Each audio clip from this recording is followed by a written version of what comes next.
But many people read the book and didn't get as far as doing the workshop course, of course, because originally it was only a workshop course, and if you weren't around in the States in the 1970s, then you couldn't go to the workshop. So a lot of people read the book but never got to do the workshop.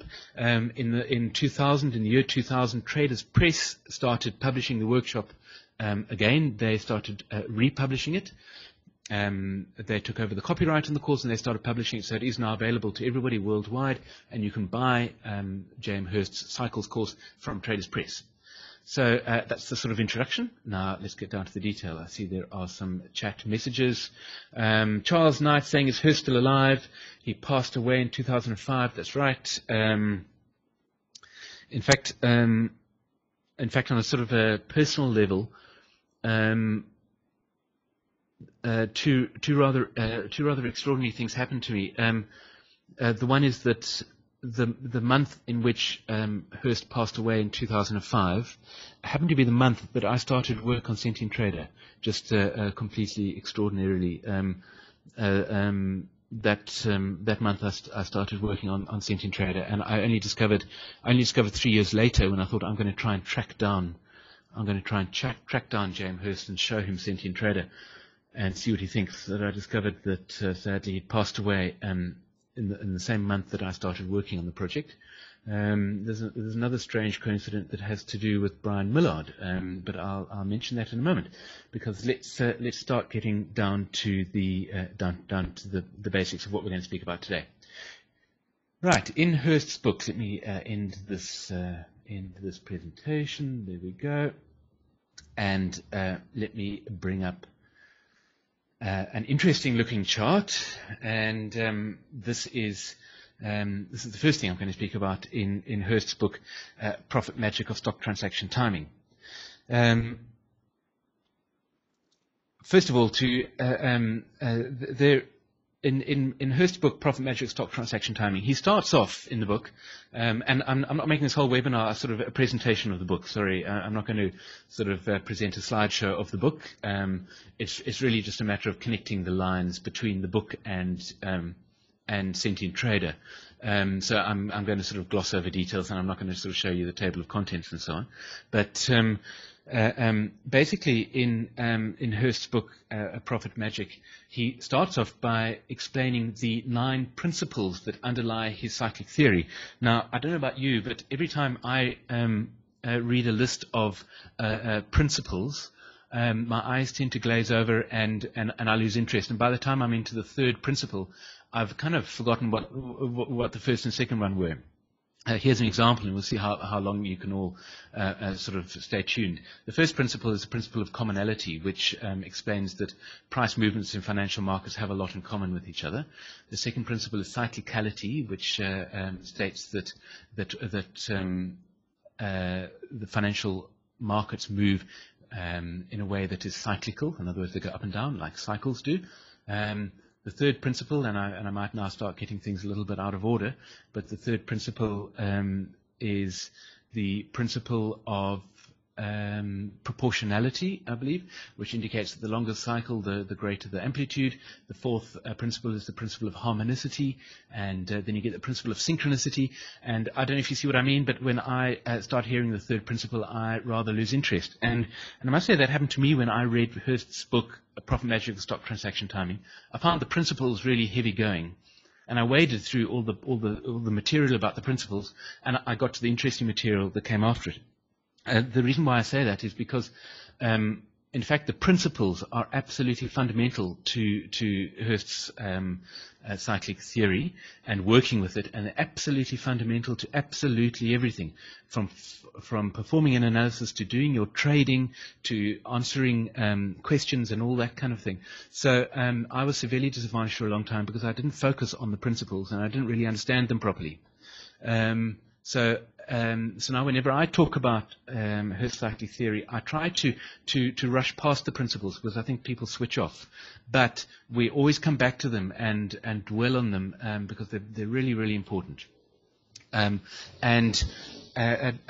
do with the principles and to mention another coincidence, I was introduced to Hurst's cyclic theory by a British writer called Brian Millard, who published several books. One of his books was called Cycles and Channels, and it was a tribute to J.M. Hurst. It was a tribute to Hurst's work. And I read, I think, pretty much every single one of Brian Millard's books, and I read his book, Channels and Cycles, which is a tribute to Hurst's work, and that's when I first developed an interest in Hurst. And Brian Millard did the same thing. He presented the principles right up at the beginning of his books, or that particular book, where he spoke about Hurst's work in particular. Then he moved on and he developed upon the ideas that Hurst published in the Profit Magic of Stock Transaction Timing book. And Millard, to my knowledge, never really wrote anything at all about the material that Hurst had published in his Cycles course, and that is, of course, because Millard was writing those books before the Cycles course had been republished in the year 2000. So that's why most of his work had to do with the material in Profit Magic or Stock Transaction Timing. And what was the other coincidence that I was going to speak about? Well, my initial work on Hurst's theory all had to do with the work that was published in the Profit Magic or Stock Transaction Timing book, and it was augmented, if you like, by the material published by Brian Millard in his book Channels and Cycles. And several years after I started development on Sentient Trader, I thought, I'm going to contact Brian Millard and I am going to ask him to clarify some of his ideas about some of the things I'm going to be speaking about today. And I discovered when I tried to reach him that sadly he passed away. I believe it was at the beginning of last year, the year 2010. So another very sad loss to cyclic theory. So that was the other coincidence, if you like, in terms of the work that I've been doing on Hurst cyclic theory and those two giants of cyclic analysis generally. So let's start speaking about some of the ideas in Hurst's Profit Magic Stock Transaction Timing. The first idea that Hurst presents that I would like to speak about was the idea that you can draw envelopes around price data, and those envelopes are related to particular cycles. Now, those envelopes, Sentient Trader users will know, are called channels in Sentient Trader. So here's a chart of the S&P 500, and I'm going to be speaking a little more about this chart a little bit later. But let me rather use this one, also a chart of the S&P 500. And there I have plotted the channels. Okay, the channels are what Hurst called envelopes. He called them both envelopes and channels. And he spoke about nested envelopes, which implies that that the envelopes or channels are nested one within the other. So let's zoom in a little bit, and perhaps we should zoom out a little bit, and we can see how these. Yeah, there we go. Let's look at the big picture first of all, and I'll get rid of the shorter channels. You can choose what channel you want to display, of course, by using that toolbar over there. And let's speak about what an envelope or a channel is. Remember, if you've got questions at any time, please pop a message into the chat window, and I'll try and get to it as quickly as I can.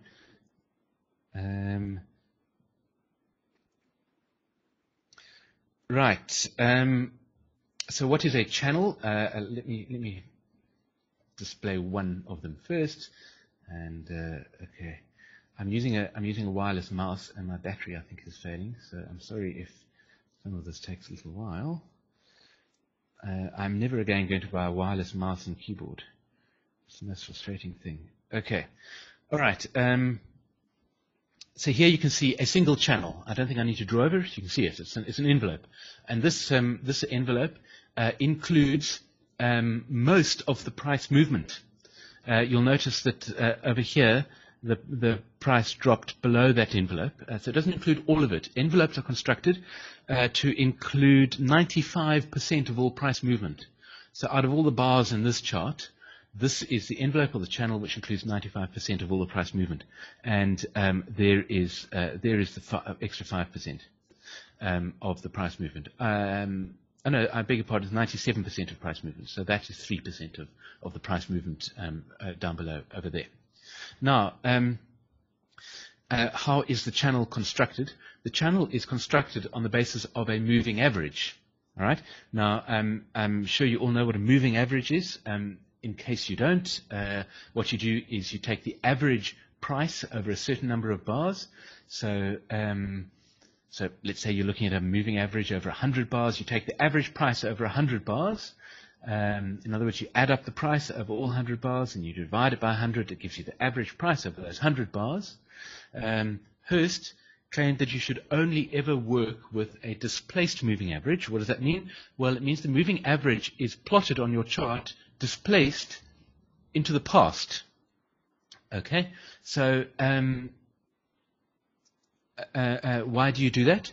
Well, because when you calculate the moving average, the time value at which that moving average applies is, of course, the central value of all your items. Let's say that we are working with 101 bars, or let me show it sort of graphically on this chart. Let's say that we are working out a moving average that includes all bars that are included by that range that I've just indicated with that double-headed arrow over there. Okay, we work out the average price, and by I can tell you that the average price is probably somewhere around about that level. So what Hurst was saying is that average correctly applies at the center point of your data series. So here's the center point.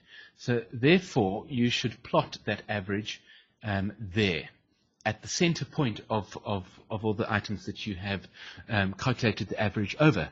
Now, most technical analysis systems, trading systems, calculate a moving average, and they plot the average at the latest bar. Okay, when you plot the average at the latest bar, that's one way of using moving averages. According to Hurst's cyclic theory, it's a meaningless way of using the moving average.